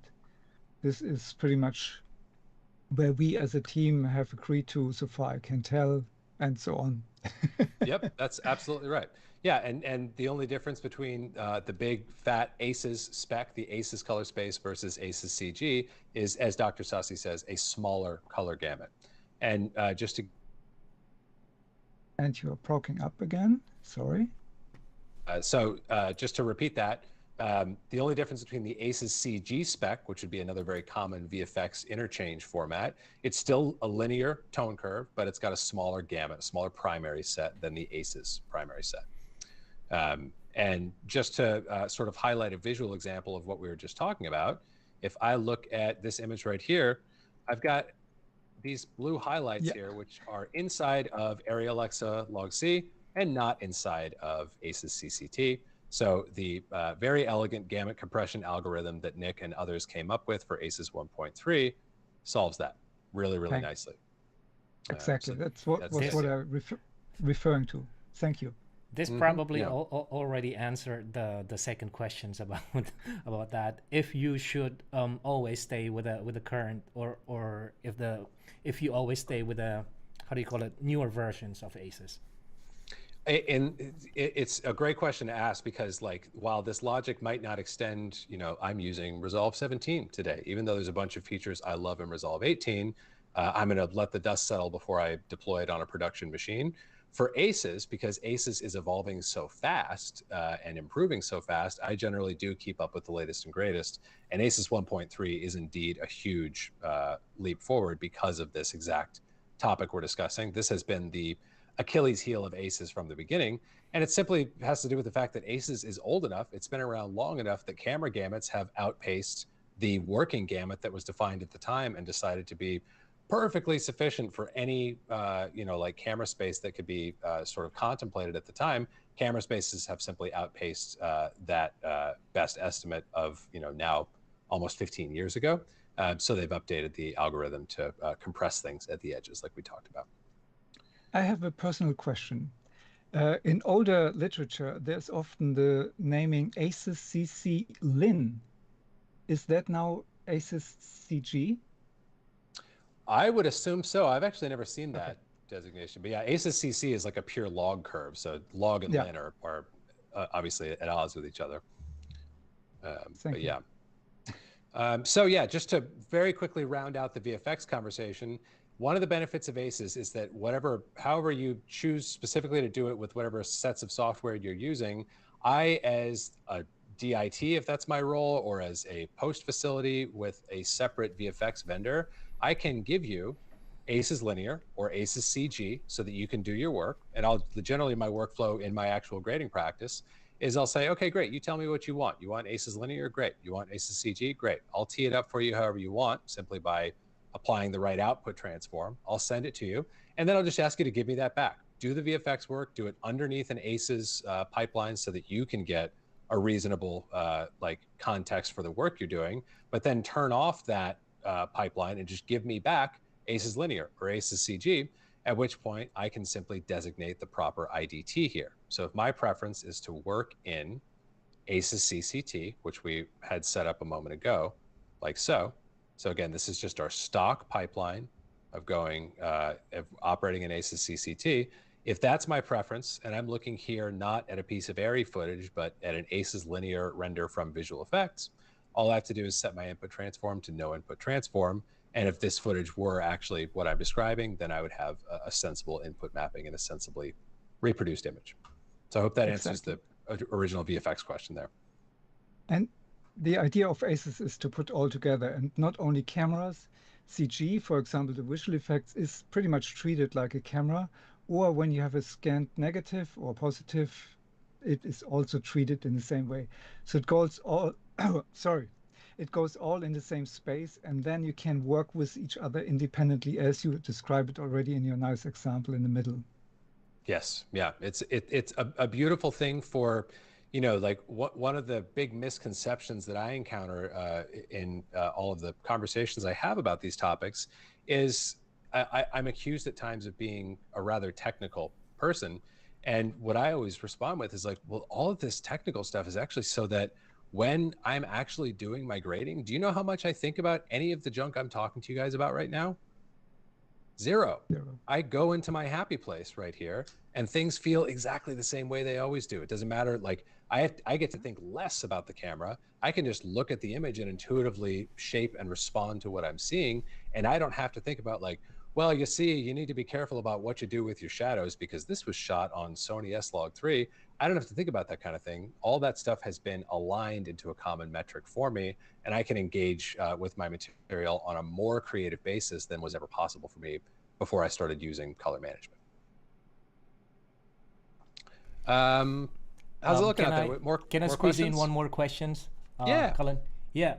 Is it destructive or harmful to add conversion node going from ACEScg to ACEScct, for example, then color grading and doing some color grading in ACEScct, and then finally outputting using ODT to Rec 709? No, the only destructive point is when you're actually doing that final output transform. So anything in between ACEScct to ACEScg or ACEScg to ACEScct or any other combination you could think of for any of the scene space designated color spaces inside of ACES. The idea is that you're able to make lossless or, you know, like quality preserving trips in between all those spaces without any actual change in the quality of the image. Awesome. Thank you. Yeah. Okay. So if we're caught up on questions, I can go just a little bit deeper on practical ACES workflow here. All good out there? All good, Cullen. Okay. All right. So we've covered a lot of stuff today. I'm really happy with what we've been able to get into. I think I want to now talk about some of the things that accompany from a sort of practical or a creative or a professional POV, okay, what changes when we're using color management? Because I know for me, the first time I sort of like, I wish I'd had, you know, like a conversation like we're having now. I wish I had such a conversation to learn from when I was picking this stuff up. I didn't. But when the light bulb did finally go off, which I hope is going off for any of y'all who are new to these concepts, when that light bulb finally did go off for me, I thought, whoa, this is awesome. This is a game changer. I am only going to grade this way from now on. This just makes so much sense. And it seemed all easy. I didn't see any downside. I didn't see any challenges to be navigated there. And it is all indeed easy. And I don't think there are any cons in this category. I don't think there's a case to be made for the way I learned to color grade, that display referred method that I keep referring to. I do not think anyone can make a case for that. I think it's a huge compromise creatively and technically and in terms of the end result to the image.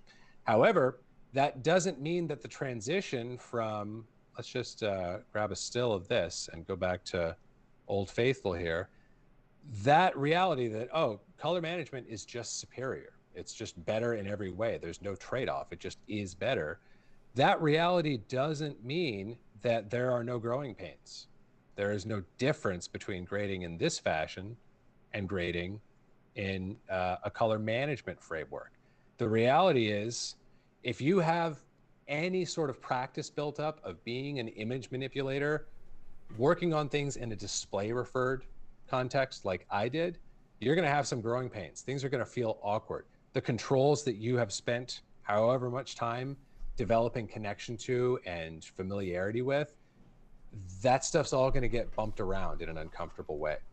I'll just give you a couple of easy examples here. So let's go back to our ACES pipeline here. And let's say that I am used to grading in this sort of display referred model. So actually, I'll take it back. Let's wipe this out again. And let's say I'm going to do that first step that I keep referring to. Shadows down, highlights up, mess with your gamma, maybe add some saturation in here. Just get that sort of baseline sensible reproduction. And again, if I sort of like now dive a little bit deeper, this was always like my foundation when I graded, that everything else now I'm just going to grade after this in subsequent nodes off to the right of this, what I at the time called like a normalizing or a balancing node, right? Let me just give you an easy example of something. If I take, at this stage, if I take my offset and I drop it down, look at the image. You know, I've dropped it, I've kind of dropped it to an extreme degree on purpose. I'm going down quite a ways here. Look at what happens to the image when I do this, and look at what happens to my waveform. My shadows. By the way, Cullen, we are not seeing your waveform. Oh, interesting. Okay, how about this? Now, yeah. There we go. Shortcomings of screen shares. So if you guys take a look here, my waveform and my image are getting a huge amount of clipping, right? Like if I look at the transition from near black to black, I'm like crashing through the floor, right? I'm just going down to negative values, and then there's a bunch of now, or I'm going down to 0 rather, and now there's a bunch of negative values that, like, spoiler alert, displays can't reproduce negative values, right? So all that's happening is I'm clipping things off at 0 there. It's a very harsh edge that I'm crashing through when I apply offset, as one example, inside of a display referred model, okay? Now, let's compare that to back into our ACES world. If I grab this same exact control and I drop things down, look at how gentle that is. This feels a lot more like I'm spinning the iris wheel on my lens, doesn't it? Nothing's changed except for the space that I'm operating in. And you can see, you know, you can look at the sort of elasticity of this waveform. It's being stretched out or compressed down, but it's not being shoved through the floor or shoved through the ceiling the way that it is when I'm working in a display referred context. So that's the easiest example to draw, because offset is my personal favorite tool in color grading, because it's been with us the longest. It's the most mathematically pure. It predates digital color grading. Color timers, the artists whose shoulders we stand on as colorists, had one control at their disposal, and it was offset. So it holds a near and dear place in my heart. But to be honest, even though I knew all those things that I just said to you well before I began color managing, I couldn't make the connection. I'm like, well, that's great that they did it, but I can never get good results when I'm using it. I just feel like the moment I touch it, I'm already crashing through the floor or blasting up through the ceiling when I go through on that side. Like, it just doesn't feel right to me. And the reason why is because I was operating on the image in a display state as opposed to in a scene state, to use those terms again. So that's one of many examples where the rules change. The one way question. that, yes. Oh, sorry. No, not at all. I'm like a wind-up toy, man. You just, I'll keep going incessantly. Okay, you have mentioned timing, I think 3 or 4 times now, and I think maybe people are stuck. What does he mean, really? And when you have the histogram open, I think it's the easiest way to explain it. When you see RGB and timing was just the light per channel, pretty much simplified, and they had only 3 little buttons, and that was all they could do.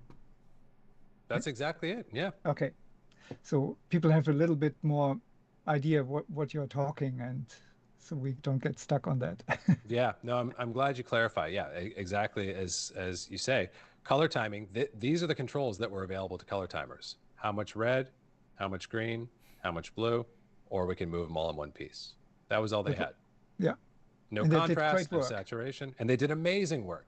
Yeah. And by the way, they did that amazing work because they were masters of that one nub, and also because their color management framework, which in that case included a look, which I want to talk about briefly today, that color management framework was really, really, really good.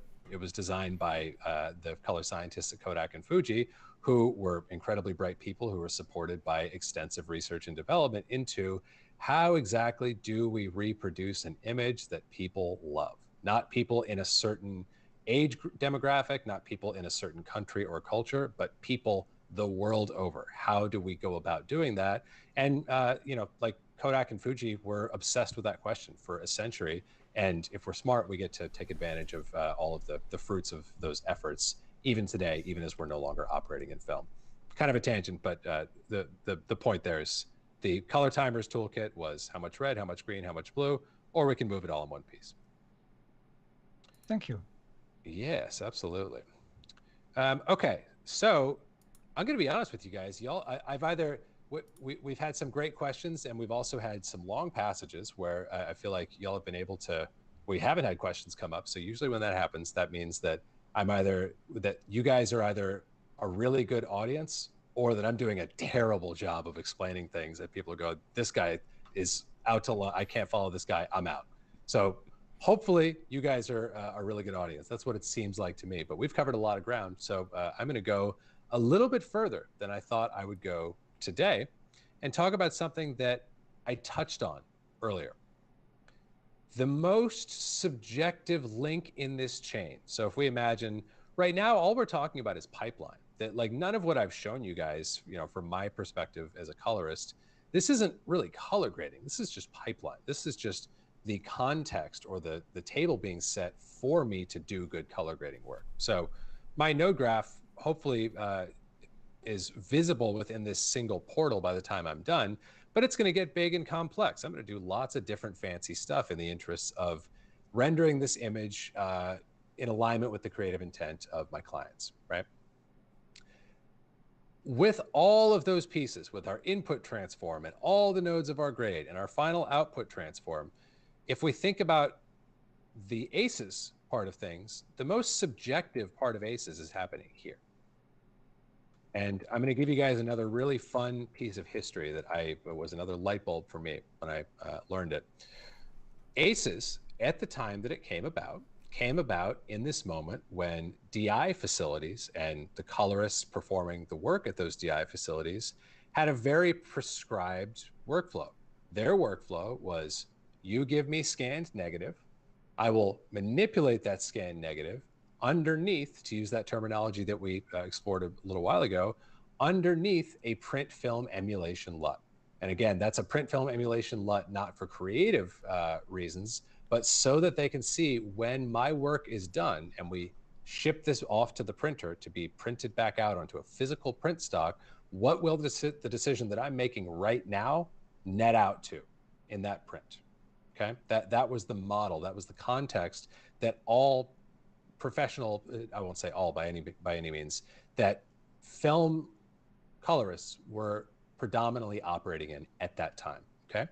So when ACES comes into play, they have like sort of dual agendas to juggle. On one hand, they're like, we got a bunch of stuff that we got to standardize. We got to get people color managing. We got to get camera manufacturers spilling the secret sauce. We got to do X, Y, and Z.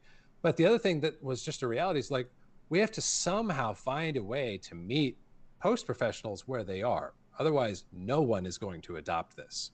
If, you know, like there are a million different ways that we could propose color grading, but if we propose a completely new system tomorrow that has nothing to do with the way colorists work today, it's probably going to be rejected because professionals need solutions that build on their existing knowledge and workflow, not that completely discard their existing knowledge and workflow.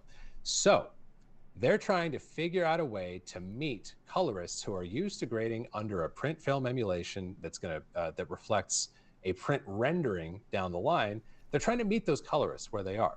So when ACES is developing the original, here's another acronym for you. We're getting a lot of acronyms today. RRT. Anybody ever heard that one before? That's reference rendering transform.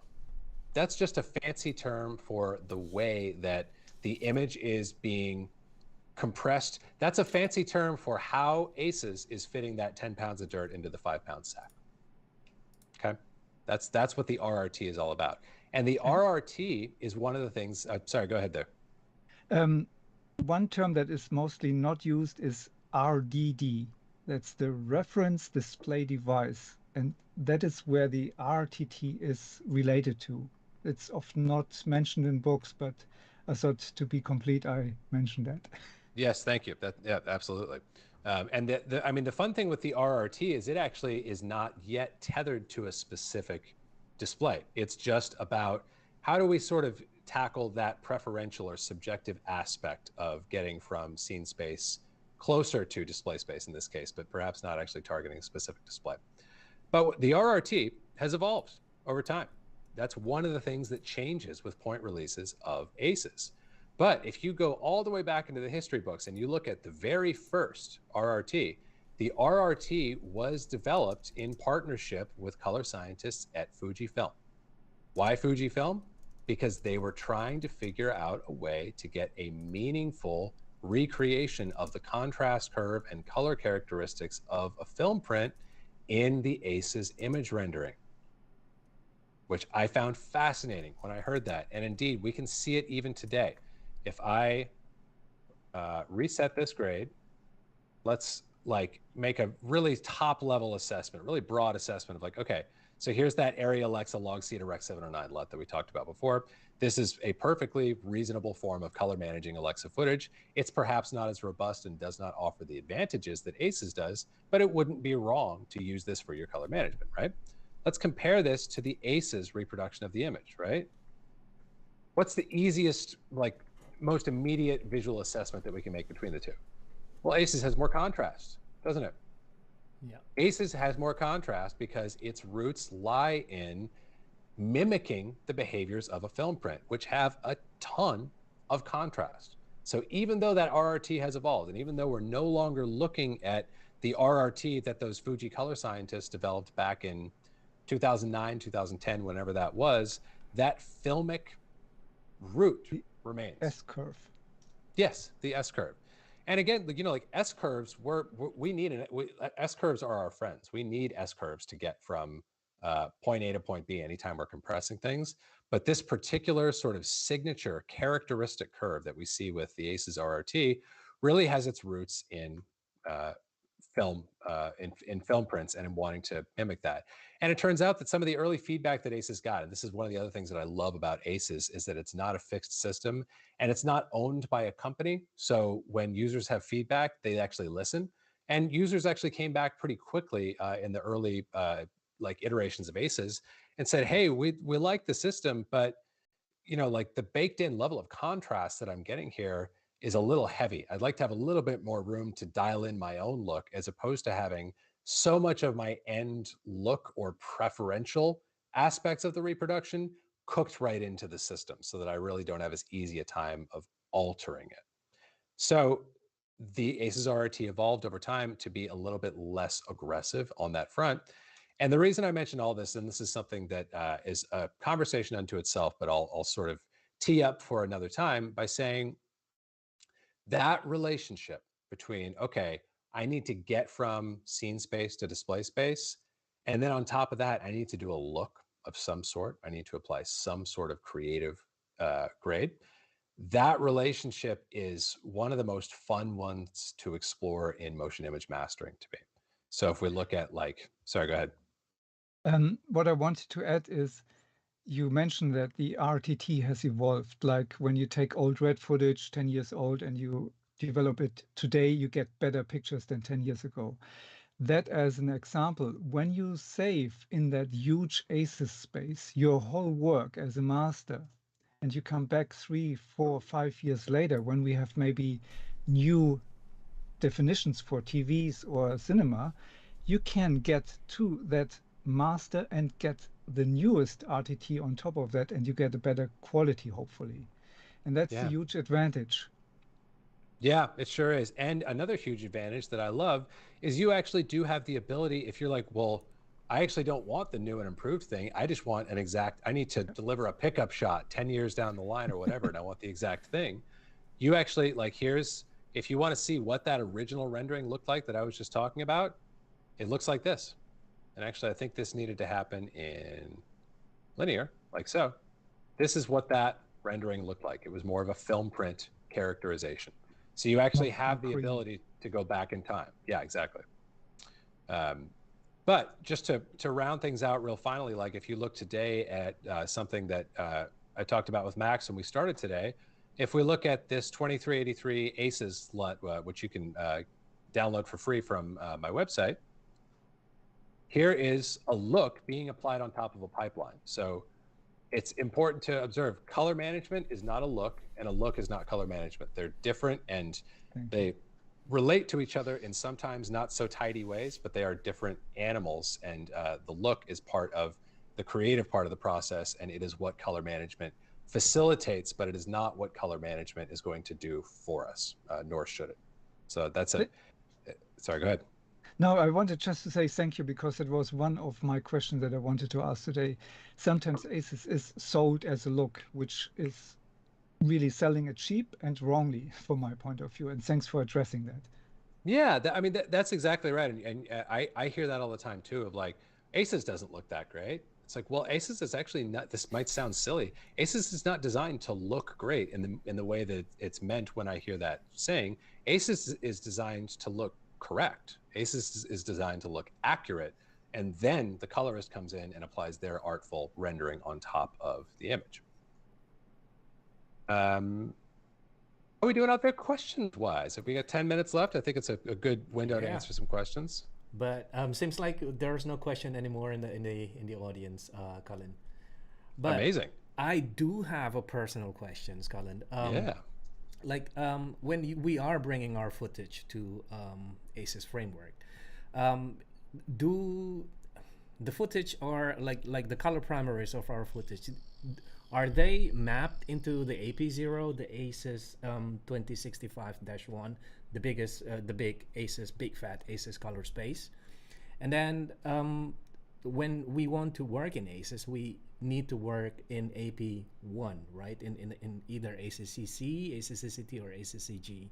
Is there any other, like, is there any further, how do you call it, remapping happens, or the color primary stays in ACES 2065-1, but we are accessing it through AP1? Yeah, that's a great question. So you're going to be staying in that larger color volume through end to end through your pipeline. And the thing is, like, without getting too technical, all that's happening, even when you move into AP1 in the way that ACES moves you into AP1, you're not actually chopping anything off. You're just having values that may run outside of the range that the next transform in the chain expects, which is how we get our like clipping error that we were talking about before. It's actually not at the point of translating AP0 to AP1 for operating in ACEScct that happens. It actually happens here, because it's expecting AP1 with a range of 0 to 1, but there are values outside 0 to 1 that are causing this clipping or clamping. So that's a great thing to clarify. ACES itself is non-destructive to your image until you render it with a display transform applied. Everything upstream, you're not confined to AP1 simply because you're operating in AP1. Perhaps that's the best way to put that. Is that independent from the preferences in DaVinci, for example?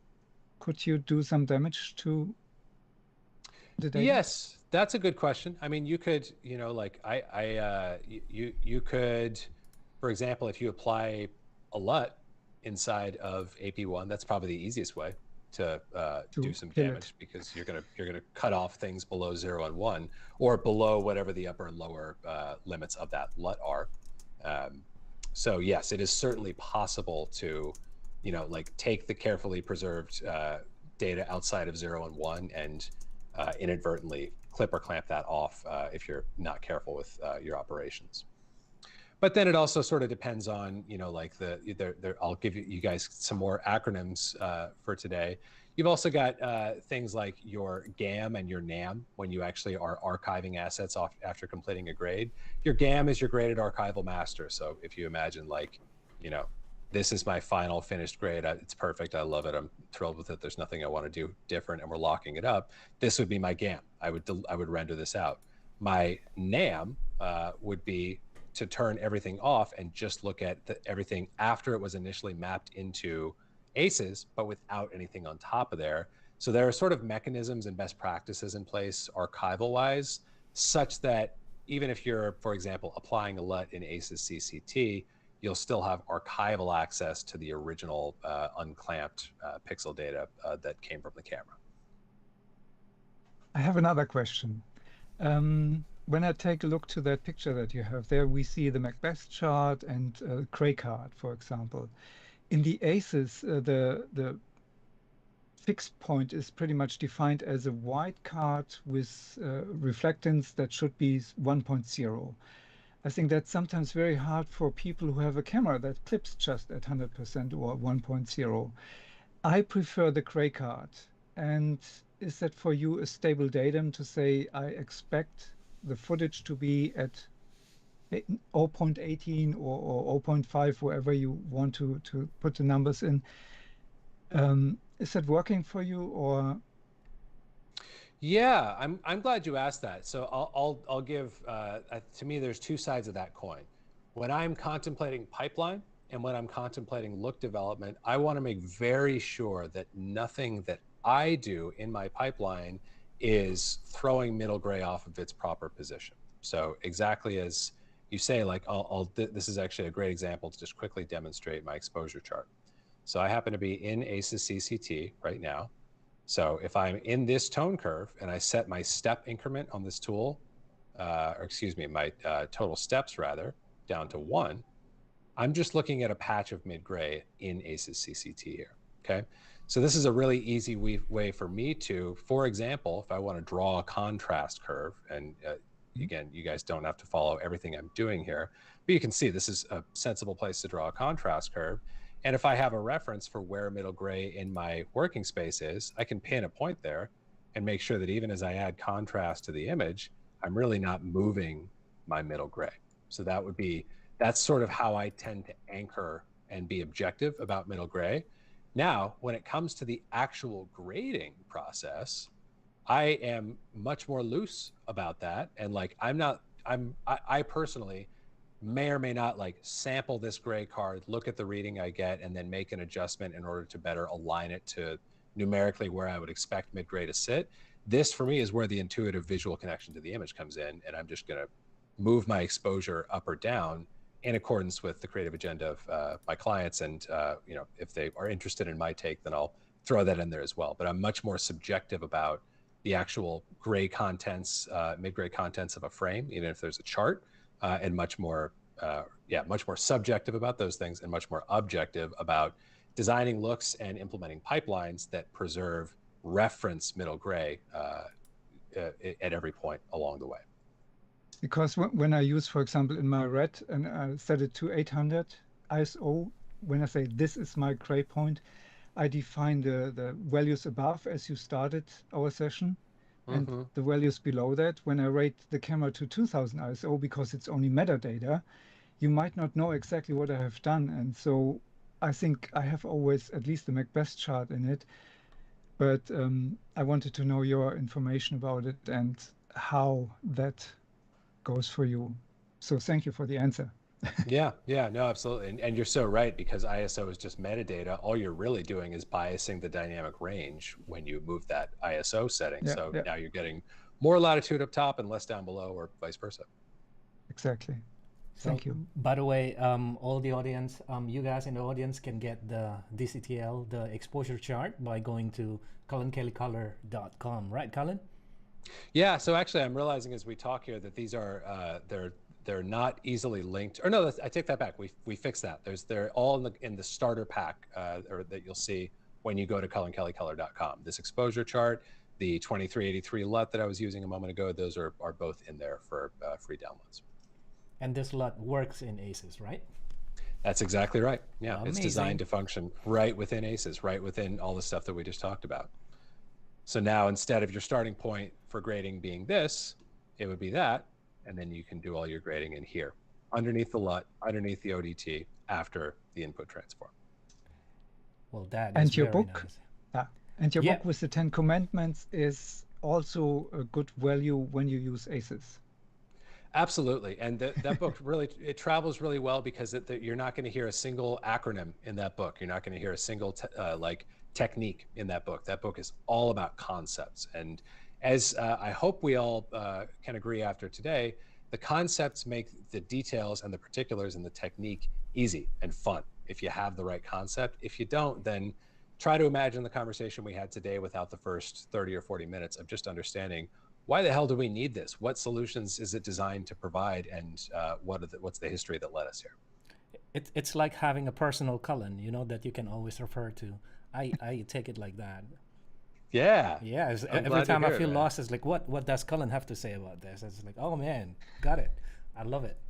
Oh, thanks. Yeah, no, it's I was glad to finally get it all written down after having sort of passively concluded a lot of that stuff over many years. Yeah, that's.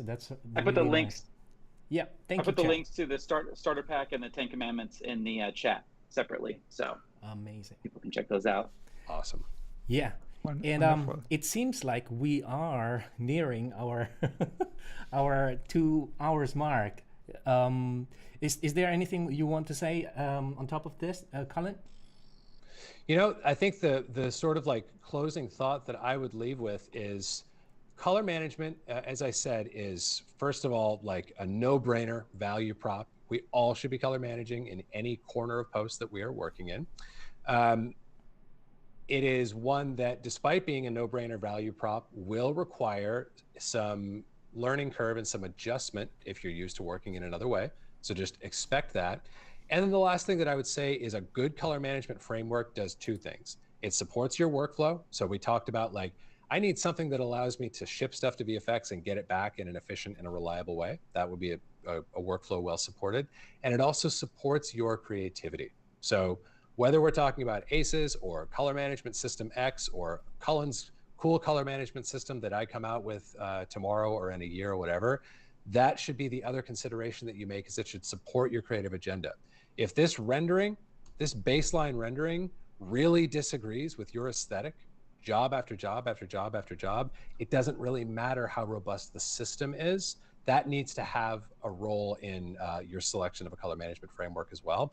I think ACES does a really good job of rendering the image as sort of a baseline, but those are the things you should be thinking about when you're thinking about color management and working with ACES or some other system. You need both. It's got to support your workflow and it's got to support your creativity. Otherwise, you're making unneeded compromises in one or both areas.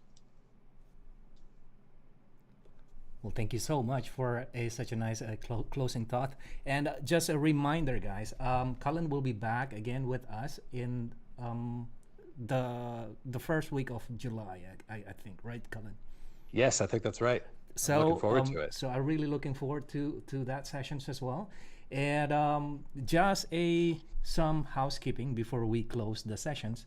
I would like to point you out to our website. So if you want to check out what's happening in Maxon, there are plenty of events happening at the moment. So if you go to maxon.net/events, you'll see what webinars we are hosting throughout the weeks.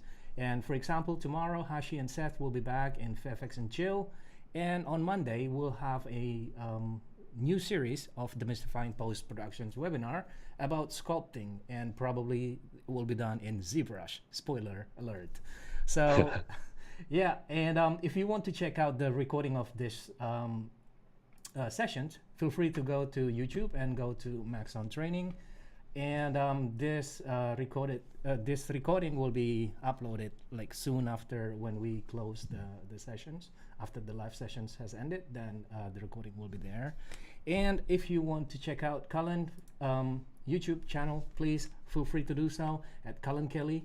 And he has like every Friday. What is Great School every Friday? That's right. Yeah. Class is in session every Friday. Class in sessions every Friday. So there you go, folks. And I hope to see you again next week. And next week we'll have another sessions, but without Cullen. Cullen will be back the sessions after that. Max will be back in 2 weeks, not next week. In 4 weeks. Yeah, you said next week. Yeah, sorry. Next 2 weeks, I'm sorry. There you go. Right.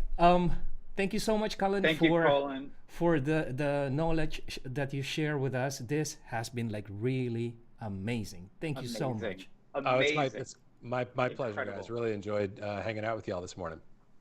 Thank you. Unbelievable. Was amazing. Great. Yeah. Awesome. Right. You guys have an awesome day. You too, sir. You and too. On that note, I wish you a nice day, and I'll see you again in the next sessions. Bye-bye. Bye-bye. Bye-bye.